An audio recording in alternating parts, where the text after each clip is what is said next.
EVs do have a role to play in fleets. The early EVs, there was anxiety around the range, but as the technology has moved on, the range is becoming less of a problem to drivers. EVs make a very important part. When you look at some of what the journeys are for people, having that in there as an important part of it is very clear. It does depend on the type of driving that you do.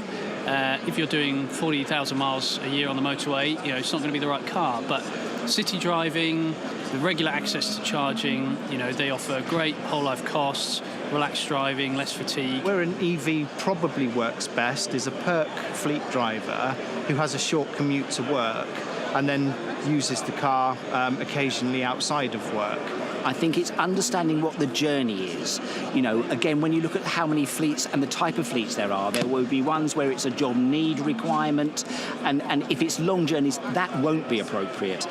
Traditionally, most people run a company car for 3 or 4 years.